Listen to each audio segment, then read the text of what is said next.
PT Clearing Penjaminan Efek Indonesia atau KPEI menetapkan Antonius Herman sebagai Direktur Utama periode 2026-2030.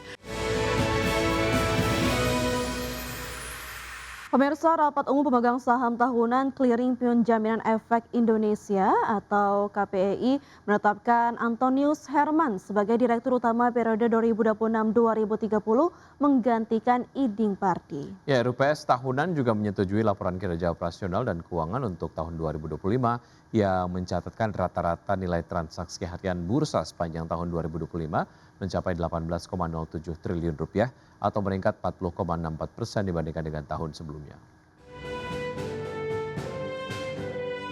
Melalui rapat umum pemegang saham tahunan yang diselenggarakan Senin 22 Juni 2026, PT Clearing Penjaminan Efek Indonesia atau KPEI menetapkan Antonius Herman sebagai Direktur Utama periode 2026-2030 menggantikan Iding Pribadi yang telah menjabat sebagai Direktur Pengembangan PT Bursa Efek Indonesia.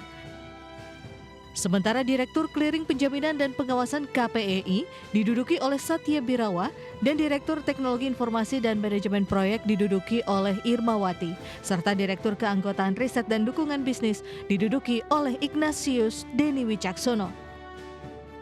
Selain menyetujui susunan direksi baru, RUPST KPEI juga menyetujui laporan kinerja operasional dan keuangan untuk tahun 2025, di mana rata-rata nilai transaksi harian bursa sepanjang tahun 2025 mencapai 18,07 triliun rupiah atau meningkat 40,64% dibandingkan tahun sebelumnya. Sementara untuk nilai penyelesaian transaksi mencapai sebesar 5,47 triliun rupiah dengan tingkat efisiensi transaksi mencapai 63,34%. Adapun nilai transaksi PME atau pinjam meminjam efek mencapai 118,9 miliar rupiah dan nilai transaksi triparty repo tercatat sebesar 544,98 miliar rupiah.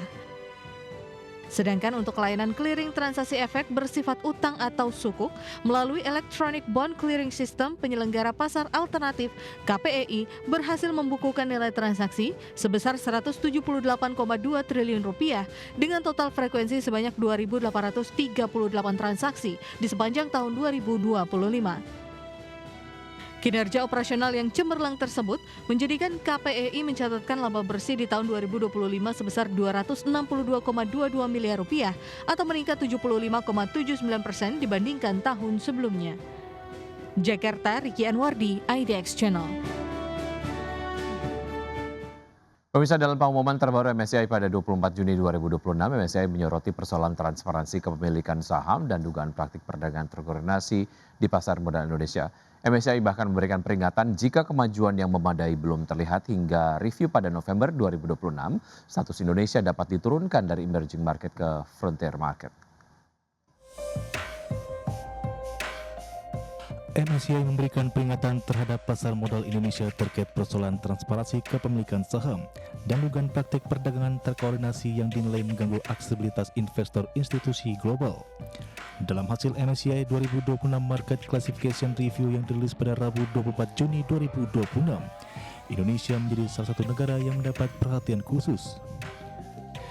Penyedia indeks global tersebut menyatakan akan terus mengevaluasi efektivitas berbagai reformasi yang telah diumumkan regulator dan otoritas pasar modal Indonesia. MSCI mengungkapkan bahwa investor institusi internasional menyampaikan kekhawatiran dalam terkait tingkat investibility pasar saham Indonesia yang dipengaruhi oleh minimnya transparansi struktur kepemilikan saham serta indikasi perdagangan terkoordinasi. Menurut MSCI, kondisi tersebut dapat menyulitkan investor dalam menentukan besaran free float yang sebenarnya dan mengurangi keandalan harga pasar sebagai acuan pembentukan portofolio maupun replikasi indeks. MSCI bahkan memberikan sinyal peringatan apabila kemajuan yang memadai belum terlihat hingga MSCI Index Review pada November 2026. Pihaknya akan mempertimbangkan berbagai opsi terhadap status pasar modal Indonesia, termasuk menurunkan status Indonesia dari emerging market menjadi frontier market. Dalam pengumumannya, MSCI menegaskan bahwa klasifikasi pasar tidak bersifat permanen dan akan terus dievaluasi berdasarkan pengalaman nyata investor institusi internasional dalam mengakses suatu pasar. Berbagai sumber untuk IDX Channel.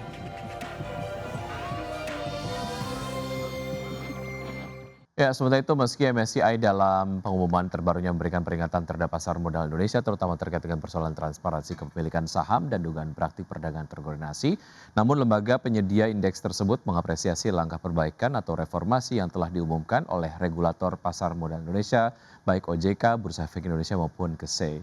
Reformasi tersebut meliputi peningkatan keterbukaan pemegang saham dengan kepemilikan di atas 1%, klasifikasi investor yang lebih rinci, penerapan kerangka SHC maksud kami hingga peningkatan free float minimum menjadi 15%. Namun demikian MSCI menegaskan bahwa pengumuman kebijakan saja belum cukup karena yang menjadi perhatian investor institusi internasional adalah implementasi yang konsisten dan dampak berkelanjutan dari berbagai langkah tersebut di seluruh pasar.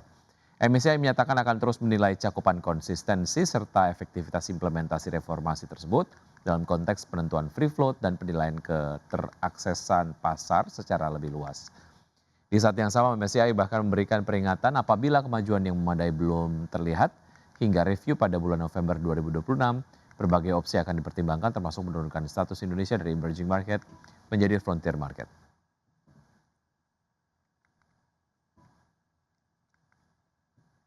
PT Rans Entertainment Indonesia Tbk bersiap untuk melakukan penawaran umum perdana saham atau IPO. Ya, namun aksi korporasi ini justru dilakukan saat pendapatan perseroan mengalami penurunan 2 tahun terakhir.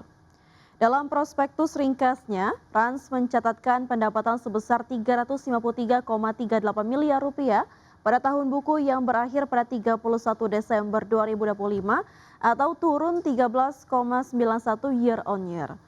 Penurunan tersebut memperpanjang tren kontraksi pendapatan Rans setelah pada 2024 perseroan juga membukukan penurunan sebesar 6,24%. Sejalan dengan penurunan pendapatan, laba kotor perseroan tercatat sebesar 152,72 miliar rupiah pada tahun 2025, lebih rendah dibandingkan perolehan tahun 2024 dan 2023. Sementara itu laba tahun berjalan pada 2025 terkoreksi 41,6% dibandingkan dengan capaian tahun sebelumnya. Dan sebagai catatan, Rans memulai penawaran awal dalam rangka IPO dengan rentang harga Rp135 hingga Rp170 per saham. Dengan rentang harga tersebut, Rans berpotensi meraup dana segar sekitar Rp340,88 miliar hingga Rp429,25 miliar dari aksi korporasi ini.